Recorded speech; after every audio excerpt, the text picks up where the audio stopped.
Sage Saubhari downfall, the chase of mirage. This story has been taken from Srimad Bhagavatam Puran. Saubhari was a great sage in ancient times. He is mentioned in the Ṛig Veda, where there is a mantra called Saubhari Sūtra. There is also a scripture called Saubhari Samhitā. In other words, he was not just another hermit. Saubhari had attained such control over his body that he could submerge himself in the Yamuna and meditate underwater. One day he saw two fish mating. This vision carried away his mind and senses, and the desire for sexual consummation arose in him. He abandoned his spiritual practice and came out of water, wondering how to fulfill his desire. At that time, the king of Ayodhya was Maandhata, a very illustrious and noble ruler. He had 50 daughters, each more beautiful than the other. Saubhari approached the king and asked for the hand in marriage of one of the 50 princesses. King Maandhata wondered about the sanity of the sage and thought to himself, an old man wanting to get married. The king knew Saubhari to be very powerful sage and feared that if he refused, the sage might curse him. But if he consented, the life of one of his daughters would be ruined. He was in dilemma. As a way out of predicament, he said, "O Holy One, I have no objection to your request.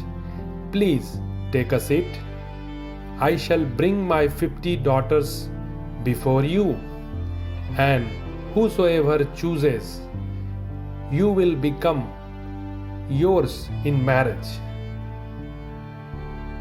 The king was confident that none of his daughters would choose the old ascetic, and in this way he would be saved from the sage curse. Saubhari was all too aware of the king's intention. He told the king that he would return the following day. That evening, he uses his yogic powers to turn himself into a handsome young man.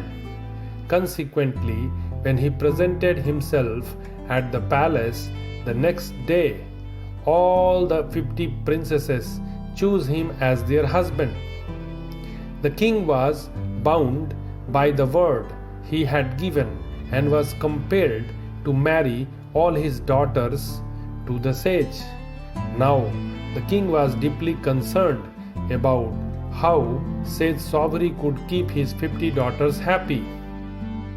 However, Saubhari again used his yogic powers, putting the king's apprehensions to rest.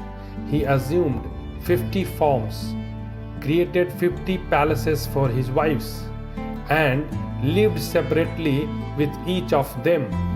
In this manner, thousands of years passed.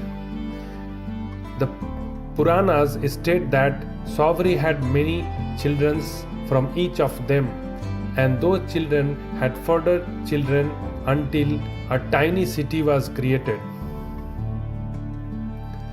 One day, Saubhari came to his senses and exclaimed,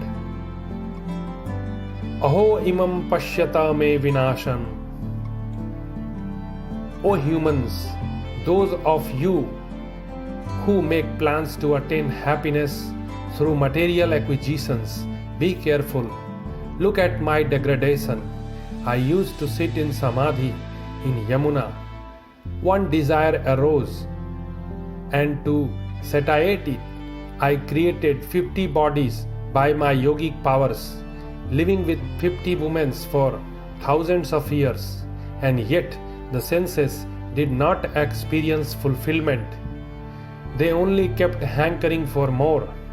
Learn from my downfall, and be not fooled into thinking you will ever fulfill desire. Saubhari realized he had been chasing a mirage. Worldly pleasures have also been called mrigtrishna in the scriptures, which means like a mirage seen by the deer. The sun rays reflecting on the hot desert sand create an illusion of water. The deer, fooled by the illusion, thinks there is a water ahead of it and runs to quench its thirst. Its dull intellect cannot realize it is the victim of deception. The more it runs towards the water, the further the mirage recedes. The unfortunate deer keeps chasing the illusory water and finally dies of exhaustion. The moral of the story is, likewise, material energy Maya too creates an illusion of happiness, and we run after that illusory happiness in the hope of quenching the thirst of our senses. But no matter how much we try, happiness recedes from us.